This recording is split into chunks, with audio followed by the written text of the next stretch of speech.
Hello, this is George Perez, and you're watching Groovey.TV, and if you don't know that, you should.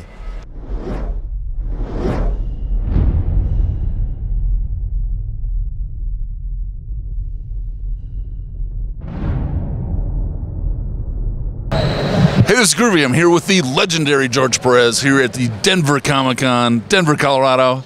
How the heck are you, man? Oh, I'm doing great. I love this show. Yeah? I was very pleased when they invited me again after last year. Great. And it's getting bigger every year. Amazing. Isn't that crazy? I know. I mean, yesterday, Friday, I realized that when I saw that gigantic crowd of people, I said, wow, I didn't realize the unemployment rate at Colorado was so high. Well, actually, just everyone took off of work to see you. Oh, yeah. I was busy from morning till evening. A constant flow, and I have a funny feeling I'm going to be kept busy today. So. Today is going to be huge. The lines are so long. It's going to be incredible. My wife told me that. Yeah. She said, oh, the lines already all around the building. I said, oh, okay. That's a Saturday. That's good. All right. So, what are you all like? What are you all doing at the con? What do you all got planned for today and tomorrow and everything? Oh, for me, I'm here for the fans. So I'm at my table from beginning to end, either autographing, sketching, or having photos taken with the fans, and that's what I do for the entire. 12 hours here. Oh, that's awesome. No. My math is wrong. No, 9 hours. Okay. That's right. This is there's no math test in this interview. Right. So you were telling me about some cosplay based on you. Oh yeah, I mean now, ever since I had the distinctive, I see you're doing too. Thank you very much. With the bald head and mustache and goatee. That on several conventions I've seen people now dressed up as me. They get the Hawaiian style shirts, which my wife makes for me, have become part of my image. So now people come in, and there are a couple of conventions. In fact, there's a gentleman who actually lives in Colorado who has done. Her name is Bob Mask. I love that name. Who's done cosplays of me, and there are photos of him with my wife and. With her looking in between us and trying to figure out who's who. Another person did it at I think it was Dragon Con over in Atlanta, and he did the same thing. And my niece, dressed up as Spider-Woman of all things, is doing the same thing, trying to figure out who's who there. And it's very, very flattering. It became a distinctive style for me now. That's so cool. And your wife makes these shirts? Yes, my wife makes all my shirts. That's become part of the tradition. In fact, we just appeared on a TV program, Comic Book Men, and since I had lost a lot of weight, there was one shirt that I had been photographed with in a lot of times, and she donated that as almost like a retired jersey to a sports club, and they say they have it hanging in the rafters of the Secret Stash store there, and I think, yeah, wow, she's becoming very, very well known. For the shirts that she makes, because I'm asked about them almost at every convention. Wow, yeah. That's awesome. So does she have her own line or stuff, or just for you? No. Carol, my wife, Carol Flynn is her name. She does it strictly because she enjoys sewing for me and wants to do it for me. And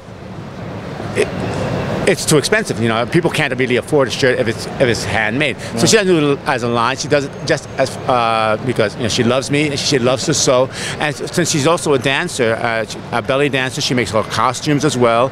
And even when we renewed our vows for our 10th wedding anniversary, she made her wedding dress there, and she's helped make wedding dresses for other people as well. So that is so cool. Very talented. That's so cool. So what are you working on these days? Then what's coming up next for you? Well, right now I'm working for Boom Studios, and I'm working on my own creator-owned series called Sirens. Or actually, the official title is George Perez's Sirens. So I'm a GPS system, and one of the great things about that, it's female-centric, because I've been very flatteringly praised for the way I handle female characters, particularly after doing the Wonder Woman series. Right. And as it's my love letter to the fans. I had done this once with a series, unfortunately it was very brief because I was producing it myself and I couldn't afford to, called Crimson Plague, where the entire cast is actually based on and named after real people. A lot of them are cosplayers, so I'm really looking forward to the days when, and so are they, that they're going to get into the costumes that I designed and come to conventions dressed up as themselves as my characters.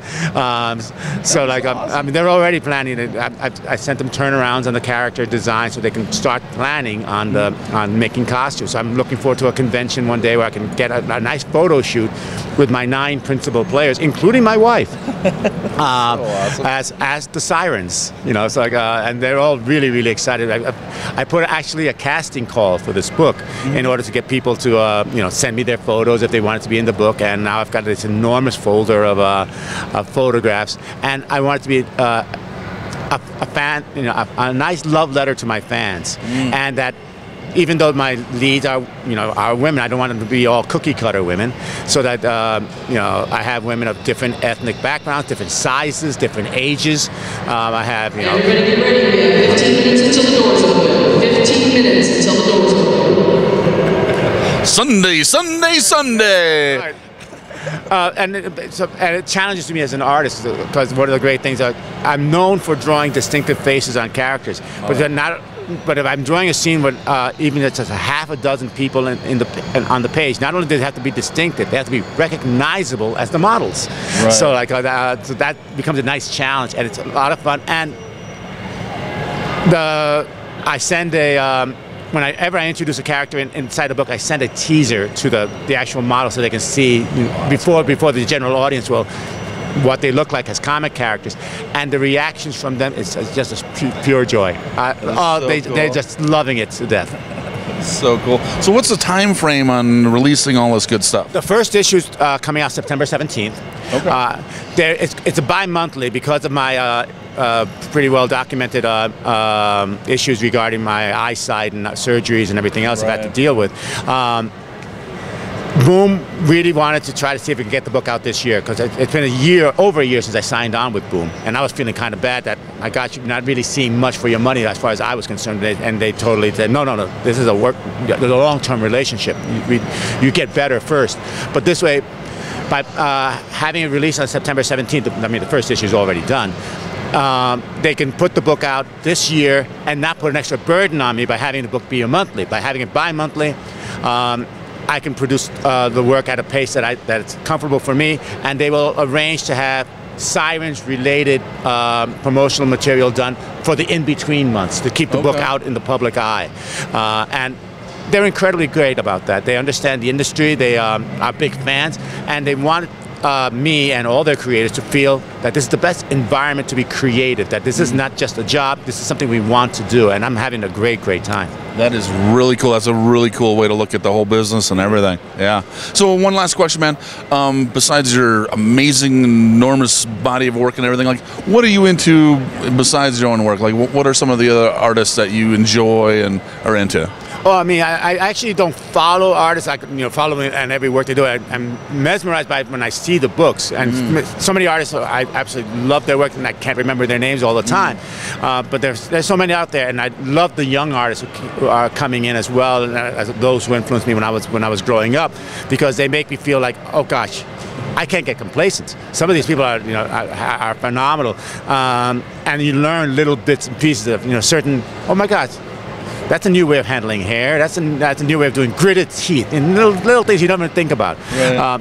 And regrettably, because of my eyesight, I can't read as well as reading is a chore for me, because my eyes start blurring out a little after reading too long. So I get involved with. I'm involved going to places with my wife. She loves going to museums and other things, and I'm very much involved in my community theater. I'm a sponsor for the Moonlight Players in Claremont, Florida, and I draw all their program covers, and I performed in a few of their shows.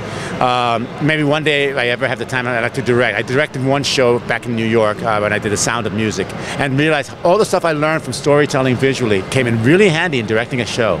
That is so cool. And I'm very efficient. But like that, and I'm pretty much of a homebody, and like the theater is a very big thing, and traveling. When I get to travel to a convention, it's fun. When I get to travel to conventions or anywhere with my wife, then it's pure joy. And my wife and I mean, we're celebrating our 33rd wedding anniversary in just a couple of weeks. So it's like she's my best friend, and she's my focus when I'm away from the comics. In fact, I don't read when I'm away from the drawing board now, I'm pretty much away from comics because there's so much life out there that I need to experience it. That is so cool, man. Thank you so much for your time.